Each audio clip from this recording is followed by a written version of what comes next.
Oh, yeah. I know they sold those here. So you probably knew this was coming, but you have to play some Pac-12 games before Christmas. They announced that today. Next year, I December. missed the announcement. Okay, December What'd they announce? 3rd. December 3rd next year, you play at Oregon, and then December 6th, home against Cal. The life with the 20-game schedule. You got to get them in. I think that's better than what the ACC did. They opened up like they all had their opening game. I think was an ACC game. So we talked about it. You know, the problem. There's a lot of challenges for our league office with it. That's why I know there's something with Stanford's finals. They have pretty extensive rules getting around Stanford's situation. So. Is what it is. Is that going to change anything? I mean, you'll have to go from preparing for 2 conference games and then probably play some more non-conference games. No, I mean, I prepare for them all the same anyway. And they all matter at the end of the day. They all matter. So, you know, maybe it's better for the fans. You know, anything that can drive fans into the seats is a good thing. You know, for all of us in Pac-12, scheduling is difficult because of the geography of trying to get quality non-conference home and home games, especially in the era. This is the era of the neutral site game with Jimmy V Week coming up. You know, that's where that kind of all started. It's the era of the multi-team event neutral site game. So it's hard to get home and homes. It's really hard to get home and homes. When we're not part of a challenge with another conference. So 20 games was a logical move for the Pac-12. When you look at where you are defensively right now, would you say your number one issue is staying in front of guys? Oh yeah, and I think that's always the front line of your defense is always going to determine how good you are defensively, because everything stems from that. The more you're in a rotation, the better teams will exploit it, which we have found out so far this year. So, you know, you're trying to figure out. Ultimately, though, you can't hide everybody. You know, it's just it becomes trying to teach guys angles and how to stay in front of people, and a lot of it's technique. It's not all. You know, it's obviously some of it is. The better athlete you would there's guys can jump. I've coached guys can really jump but couldn't guard anybody. So a lot of it's your lower body and how it functions from a technique standpoint, and then understanding of angles. How much time are you spending on working on that? Oh, we spend a lot of time. Yeah. All my teams always have, because from that, you know, the minute you have to start rotating, it's just bad things happen when you play better teams. You know, you can get away with rotating and blocking shots against certain teams, but if you're caught in rotations all the time against really good teams, they're gonna make open shots on you. So I think it's the most important thing of any defense. And you've got to find a way to keep the ball from being driven past you. Somehow, you have to. It's hard nowadays. Now, you watch. I don't know how much. Like, you guys are probably immune to it, but I watch now. I wish I could. When I played, I wish I could carry the ball away. I mean, I see. Not to say I'm not blaming officials. But you watch games and how some of the moves aren't a carry is just beyond. Which makes it, when the guy's allowed to hesitate and carry the ball, makes it really hard to stay in front of guys. But that's the era of offense, right? Yeah. What about your help defense? Where do you think the rotating and helping? Getting better. Again, the more you're in help, the more you're getting beat. But to play any quality man-to-man defense, you have to have great rotations. And what Jim Boeheim would tell you is to play great zone defense, you got to have great baseline rotations, because they would always force people to beat them that way. So you have to have early rotations.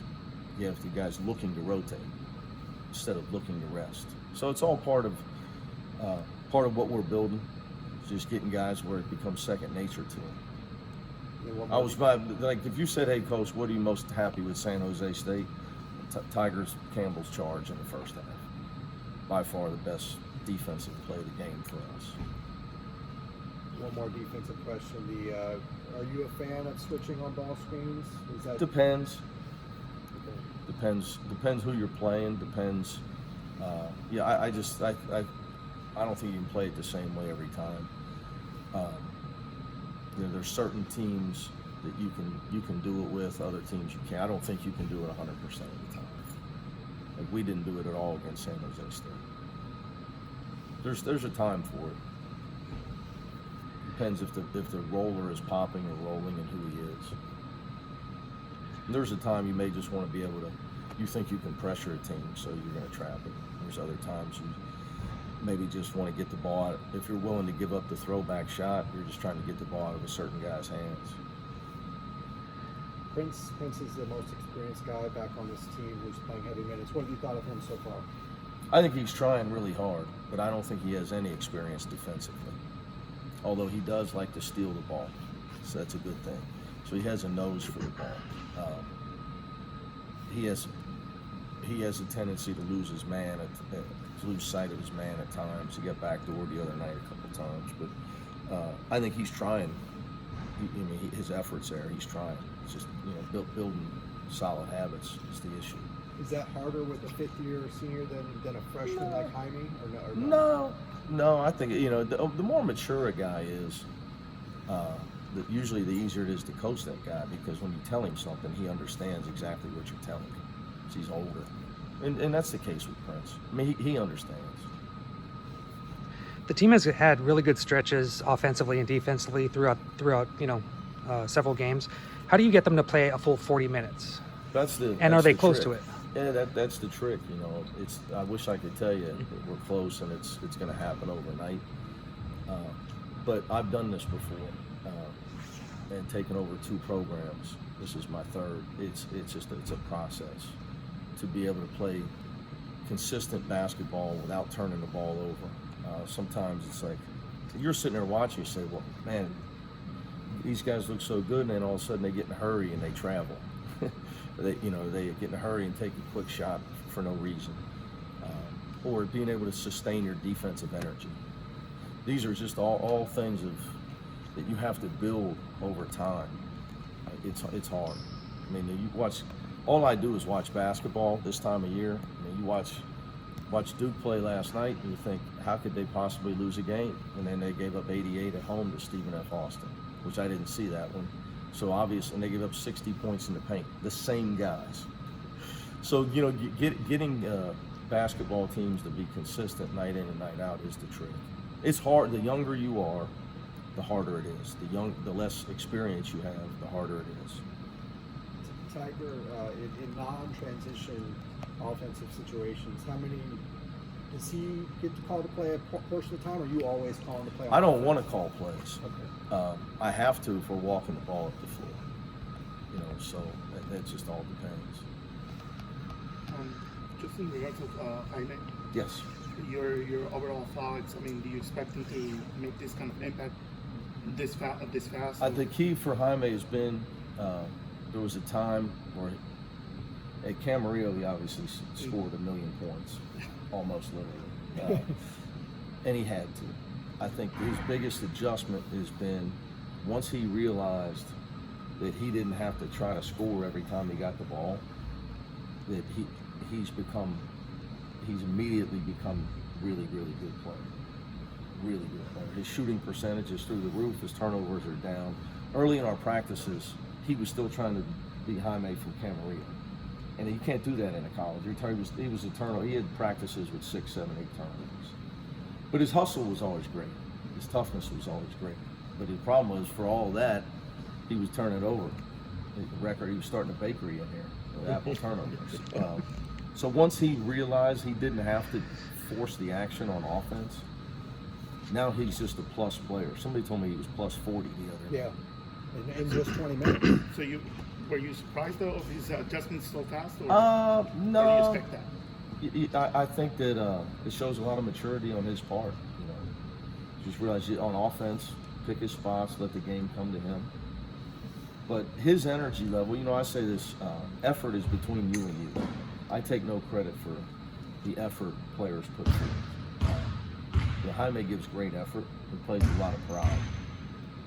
And that's, you know, that's something every coach is looking for. A guy that just has a ton of self-pride in his effort.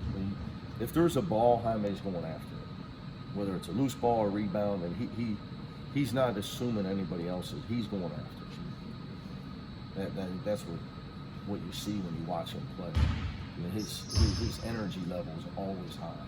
He does not pick and choose when to play hard. He always gives great effort.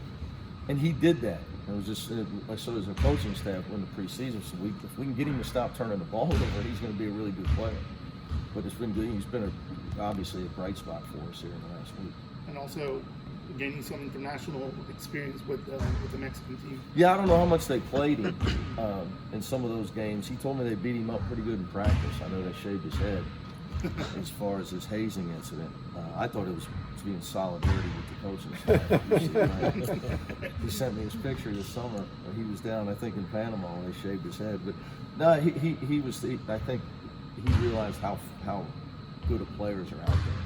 Because he was playing against older guys, none of which are in the NBA, and he was amazed. I mean, I don't know if you talked about how physical they were, how tough, you know, how hard it was, and even all those guys weren't in the NBA.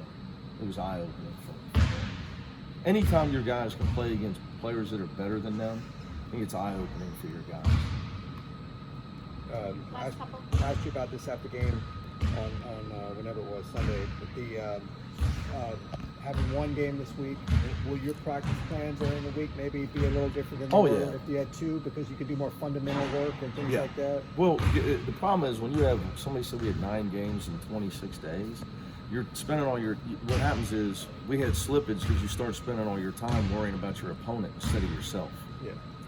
And you go back and I watch film of like our UNLV film and our Santa Barbara film where our defense was pretty effective. And getting back to that where you have time to worry about yourself and not your opponent. So we were off Monday, so yesterday and today just worrying about ourselves, evaluating what we do as a staff, and then working with our guys on how we become better. And not even, you know, we haven't even mentioned Denver to our guys. We won't until Thursday. So what would be like? Or actually Friday. We won't until Friday. So what would be like if you could say like the focus of a practice like today? Just all the areas we need to improve. You know, I think I keep saying this to you. You know, you got to get to a point. You brought up you got to be able to just keep the ball in front of you. But whatever we're doing, I think experience has taught me this. It's not change everything, not add 15 plays. It's to try to you got to get better at what you do. So it's not what you do, it's how you're doing it. So for players, you got to just keep getting repetitions so it's second nature to them.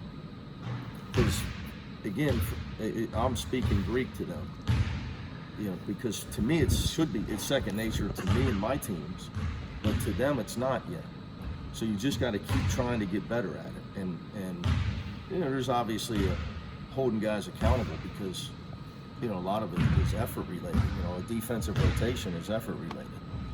So, you know, showing our guys film like we will today of when we've played really well on defense. Yesterday we looked at some of our faults. Today we'll look at our positives.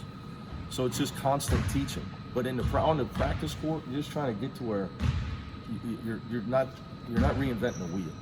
It's not like, well, we're changing all this stuff. I think it's the worst thing you can do. Thank you. Thanks, guys. Appreciate it.